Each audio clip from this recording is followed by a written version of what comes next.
আলোচনার নাটক মঞ্চস্থ হচ্ছে মধ্যপ্রাচ্যে। ইতিহাসের পাতায় আগুনে অক্ষরে আঁকা হচ্ছে এক নতুন অধ্যায়।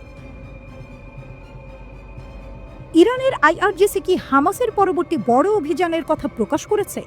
মার্কিন যুক্তরাষ্ট্র ইসরায়েলকে বাঁচাতে পারবে না, ট্রাম্পের প্রতি আইআরজিসির বড় ধরনের সতর্কবার্তা। এ যেন গর্জে ওঠা কোনো অদৃশ্য বাজ, সাহসের সুরে ভরপুর ঘোষণার রণহুঙ্কার। ইরানের এলিট ফোর্স আইআরজিসি আবারও কটাক্ষ ছুঁড়েছে বিশ্বের ক্ষমতাধরদের দিকে। গাজায় চলমান রক্তাক্ত যুদ্ধের মাঝে তারা উপহাস করেছে আমেরিকা ও ইসরায়েলকে। একটা জাতির কণ্ঠ থেকে ভেসে এসেছে অঙ্গীকার, শুধু প্রতিরোধ নয় বরং শেষ রায় দেওয়ার ঘোষণা। আইআরজিসি বলেছে যে প্রতিরোধ গোষ্ঠীগুলো ইসরায়েলকে লজ্জাজনক অস্তিত্বের অবসান ঘটাবে, যেন তারা বলে দিচ্ছে শেষ বাঁশি বাজতে চলেছে, এই নাটকের শেষ দৃশ্যের পর্দা নামতে চলেছে। আইআরজিসির বিবৃতিতে বলা হয়েছে যে মার্কিন সমর্থন ইসরায়েলকে ধ্বংস থেকে রক্ষা করতে পারবে না। এই উচ্চারণ যেন বজ্রপাত, আকাশ কাঁপানো, মাটি কাঁপানো। আর তার মাঝে ইরানের বিপ্লবী গার্ড এমনকি আল আকসা মসজিদ মুক্ত করার অভিযানের ইঙ্গিত দিয়েছে। বুক ফাটানো উচ্চারণ, আল আকসা মসজিদের মুক্তি বিশ্বব্যাপী মিডিয়ার শীর্ষ শিরোনামে পরিণত হবে বলেছে আইআরজিসি। এই শব্দ নয় কেবল বাক্য, এ যেন বারুদের ঘ্রাণ, আগুনের ইঙ্গিত। বিবৃতি এসেছে এমন একদিনে যেদিন গত বছর নিহত আইআরজিসি সৈন্যদের প্রথম বার্ষিকী। আইআরজিসি সেনাদের মনে পড়ে যাচ্ছে দামেস্কে সেই রাতের ঘটনা। দামেস্কে ইরানি কনসুলেটে আইডিএফ হামলায় 2 ইরানি কমান্ডার নিহত হন। সেই ক্ষত এখনো চলছে। আর সেই ক্ষত থেকে উচ্চারিত হলো অঙ্গীকার। প্রতিরোধ ফ্রন্ট, বিশেষ করে সাহসী ফিলিস্তিনি যোদ্ধারা, যারা এখন ইউরোপ ও মার্কিন যুক্তরাষ্ট্র সহ বিশ্বের বিভিন্ন জাতির মহান সমর্থন এবং সংহতি উপভোগ করছে, অবশেষে ফিলিস্তিনিদের দখলদারদের লজ্জাজনক অস্তিত্বের অবসান ঘটাবে। এই ভাষ্যে যেন একটা সময় শেষ হয়ে আসছে, একটা চেতনা তার পালে হাওয়া পাচ্ছে। এই অবস্থার মধ্যে ইসরায়েলি সেনাবাহিনী আইডিএফ গাজার অবরুদ্ধ এলাকায় তাদের অভিযান আরও জোরদার করেছে। বাড়তে থাকা সামরিক হামলার কারণে গাজার সাধারণ মানুষকে যুদ্ধের এলাকাগুলো থেকে সরে যাওয়ার নির্দেশ দেওয়া হয়েছে। 6 সপ্তাহেরও বেশি সময় ধরে চলা যুদ্ধবিরতির পর নতুন করে ইসরায়েল বড় ধরনের হামলা শুরু করেছে। ইসরায়েলের প্রধানমন্ত্রী বেনিয়ামিন নেতানিয়াহু জানিয়েছেন, আইডিএফের এই অভিযানের লক্ষ্য গাজা উপত্যকাকে ভাগ করা। তিনি আরও দাবি করেছেন, এই সামরিক চাপের মাধ্যমে হামাসকে জিম্মিদের ফেরত দিতে বাধ্য করা হবে। নাট্যমঞ্চের নাম মধ্যপ্রাচ্য।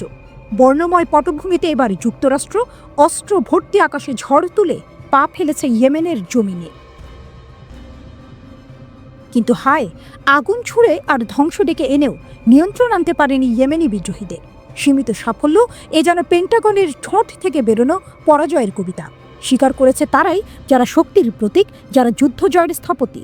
বিস্ময়ে ছেয়ে গেছে সংবাদপত্রের পাতা। বিস্ফোরণ আর গোলাবর্ষণে ঝাঁপিয়ে পড়লেও ইয়েমেনের সশস্ত্র বাহিনীর ভূগর্ভস্থ দুর্গ ভেদ করা যায়নি, যেন রণক্ষেত্রে এক অভেদ্য কবচ।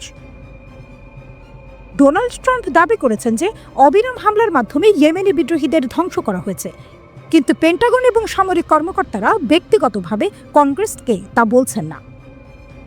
ইয়েমেনের সশস্ত্র বাহিনীর ক্ষেপণাস্ত্র, ড্রোন এবং লঞ্চারের বিশাল মূলত ভূগর্ভস্থ অস্ত্রাগার ধ্বংস করার ক্ষেত্রে সীমিত সাফল্য পাওয়া গেছে বলে জানা গেছে।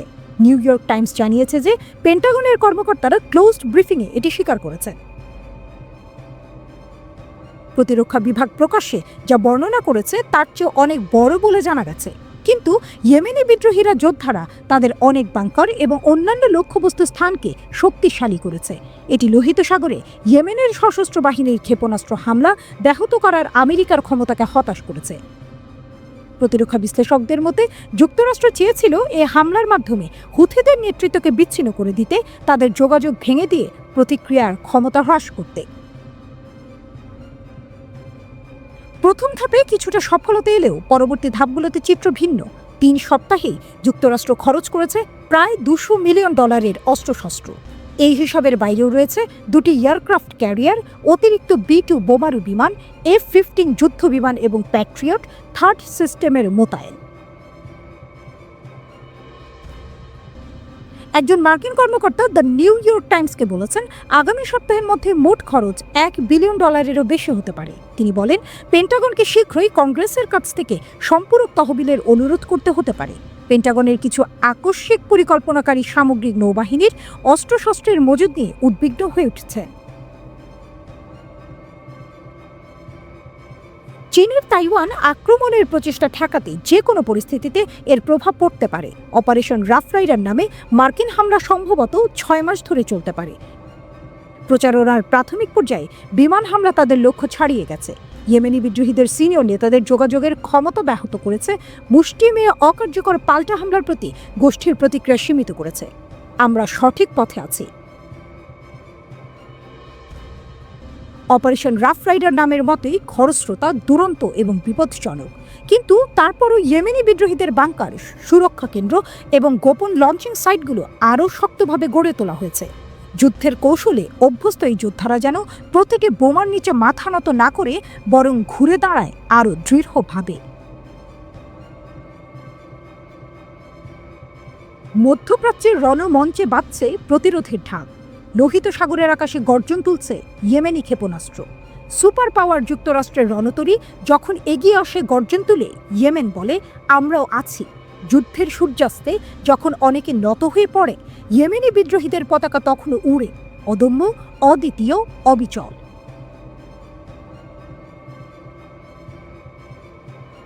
একদিকে বিশ্বের শ্রেষ্ঠ রণযন্ত্র, অন্যদিকে বিশ্বাস আর প্রতিজ্ঞার অনল। ইয়েমেনি বিদ্রোহীদের যেন বজ্রকণ্ঠে ঘোষণা করছে, আমরাও আঘাত করতে জানি, আমরা রুখে দাঁড়াতে জানি, আমরা হার মানতে জানি না।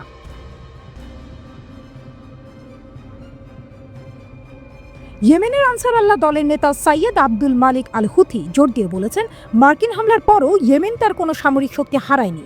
ইয়েমেনের সশস্ত্র বাহিনী ঘোষণা করেছে তারা লোহিত সাগরে মার্কিন যুদ্ধজাহাজের বিরুদ্ধে একটি সমন্বিত হামলা চালিয়েছে। এই হামলায় নৌবাহিনী, ক্ষেপণাস্ত্র ইউনিট ও ড্রোন ইউনিট একসাথে কাজ করেছে। এই আক্রমণে মার্কিন বিমানবাহী রণতরী USS হ্যারি এস ট্রুম্যানের সঙ্গে সরাসরি সংঘর্ষের কথাও জানানো হয়েছে। এক বিবৃতিতে ইয়েমেনি সশস্ত্র বাহিনীর মুখপাত্র ব্রিগেডিয়ার জেনারেল ইয়াহিয়া সারি বলেন, এই অভিযানে একাধিক ক্রুজ ক্ষেপণাস্ত্র ও ড্রোন ব্যবহার করা হয়েছে এবং এটা ছিল 24 ঘন্টার মধ্যে দ্বিতীয়বারের মতো সংঘর্ষ।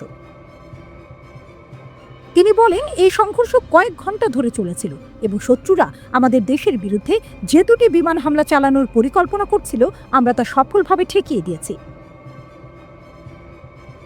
সারি এই হামলাকে একটি গুণগত এবং যৌথ সামরিক অভিযান হিসেবে বর্ণনা করেছেন, যা লোহিত সাগরের উত্তরে USS ট্রুম্যান ও তার সহযোগী যুদ্ধ জাহাজকে আঘাত করেছে। তিনি বলেন, অভিযান সফল হয়েছে এবং ইয়েমেনি বাহিনী আরও যে কোনো উত্তেজনার জন্য প্রস্তুত।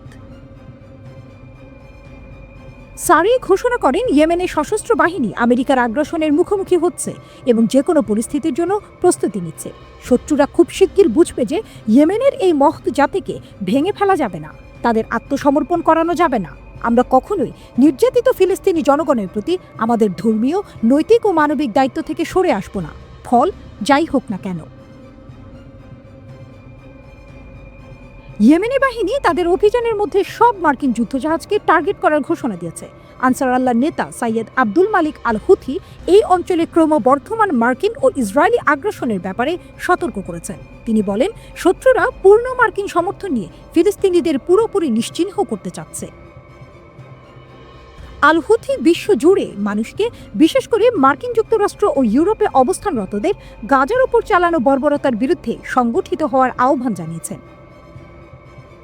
তিনি জানিয়েছেন, গাজায় যা ঘটছে তা যেন আমাদের চোখে স্বাভাবিক দৃশ্য হয়ে না যায়। এরকম ঘটনার সময় আরবদের নীরব থাকা মানে হচ্ছে সব নৈতিক, আইনগত এবং মানবিক নীতিকে অবমাননা করা। তিনি জোর দিয়ে বলেন, ইয়েমেনের ওপর মার্কিন হামলা বৃহত্তর এক আঞ্চলিক যুদ্ধে পরিণত হয়েছে।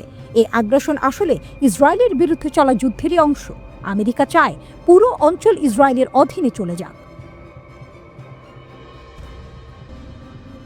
আল আকসা ফ্লাড অভিযান শুরু করার পর থেকে ইয়েমেনি বাহিনী 17টি মার্কিন MQ-9 ড্রোন ভূপাতিত করেছে। ইয়েমেনি সশস্ত্র বাহিনীর জন্য এ এক অভূতপূর্ব সাফল্য। আলোচনার নাটক মঞ্চস্থ হচ্ছে মধ্যপ্রাচ্যে। ইতিহাসের পাতায় আগুনে অক্ষরে আঁকা হচ্ছে এক নতুন অধ্যায়। ইরানের আইআরজিসি কি হামাসের পরবর্তী বড় অভিযানের কথা প্রকাশ করেছে? মার্কিন যুক্তরাষ্ট্র ইসরায়েলকে বাঁচাতে পারবে না, ট্রাম্পের প্রতি আইআরজিসির বড় ধরনের সতর্কবার্তা। এ যেন গর্জে ওঠা কোনো অদৃশ্য বাজ, সাহসের সুরে ভরপুর ঘোষণার রণহুঙ্কার। ইরানের এলিট ফোর্স আইআরজিসি আবারও কটাক্ষ ছুঁড়েছে বিশ্বের ক্ষমতাধরদের দিকে। গাজায় চলমান রক্তাক্ত যুদ্ধের মাঝে তারা উপহাস করেছে আমেরিকা ও ইসরায়েলকে। একটা জাতির কণ্ঠ থেকে ভেসে এসেছে অঙ্গীকার, শুধু প্রতিরোধ নয় বরং শেষ রায় দেওয়ার ঘোষণা। আইআরজিসি বলেছে যে প্রতিরোধ গোষ্ঠীগুলো ইসরায়েলকে লজ্জাজনক অস্তিত্বের অবসান ঘটাবে, যেন তারা বলে দিচ্ছে শেষ বাঁশি বাজতে চলেছে, এই নাটকের শেষ দৃশ্যের পর্দা নামতে চলেছে। আইআরজিসির বিবৃতিতে বলা হয়েছে যে মার্কিন সমর্থন ইসরায়েলকে ধ্বংস থেকে রক্ষা করতে পারবে না। এই উচ্চারণ যেন বজ্রপাত, আকাশ কাঁপানো, মাটি কাঁপানো। আর তার মাঝেই ইরানের বিপ্লবী গার্ড এমনকি আল আকসা মসজিদ মুক্ত করার অভিযানের ইঙ্গিত দিয়েছে। বুক ফাটানো উচ্চারণ, আল আকসা মসজিদের মুক্তি বিশ্বব্যাপী মিডিয়ার শীর্ষ শিরোনামে পরিণত হবে বলেছে আইআরজিসি। এই শব্দ নয় কেবল বাক্য, এ যেন বারুদের ঘ্রাণ, আগুনের ইঙ্গিত। বিবৃতি এসেছে এমন এক দিনে যেদিন গত বছর নিহত আইআরজিসি সৈন্যদের প্রথম বার্ষিকী। আইআরজিসি সেনাদের মনে পড়ে যাচ্ছে দামেস্কে সেই রাতের ঘটনা। দামেস্কে ইরানি কনসুলেটে আইডিএফ হামলায় 2 ইরানি কমান্ডার নিহত হন। সেই ক্ষত এখনো চলছে। আর সেই ক্ষত থেকে উচ্চারিত হলো অঙ্গীকার। প্রতিরোধ ফ্রন্ট, বিশেষ করে সাহসী ফিলিস্তিনি যোদ্ধারা, যারা এখন ইউরোপ ও মার্কিন যুক্তরাষ্ট্র সহ বিশ্বের বিভিন্ন জাতির মহান সমর্থন এবং সংহতি উপভোগ করছে, অবশেষে ফিলিস্তিনিদের দখলদারদের লজ্জাজনক অস্তিত্বের অবসান ঘটাবে। এই ভাষ্যে যেন একটা সময় শেষ হয়ে আসছে, একটা চেতনা তার পালে হাওয়া পাচ্ছে। এই অবস্থার মধ্যে ইসরায়েলি সেনাবাহিনী আইডিএফ গাজার অবরুদ্ধ এলাকায় তাদের অভিযান আরও জোরদার করেছে। বাড়তে থাকা সামরিক হামলার কারণে গাজার সাধারণ মানুষকে যুদ্ধের এলাকাগুলো থেকে সরে যাওয়ার নির্দেশ দেওয়া হয়েছে। 6 সপ্তাহেরও বেশি সময় ধরে চলা যুদ্ধবিরতির পর নতুন করে ইসরায়েল বড় ধরনের হামলা শুরু করেছে। ইসরায়েলের প্রধানমন্ত্রী বেনিয়ামিন নেতানিয়াহু জানিয়েছেন, আইডিএফের এই অভিযানের লক্ষ্য গাজা উপত্যকাকে ভাগ করা। তিনি আরও দাবি করেছেন, এই সামরিক চাপের মাধ্যমে হামাসকে জিম্মিদের ফেরত দিতে বাধ্য করা হবে।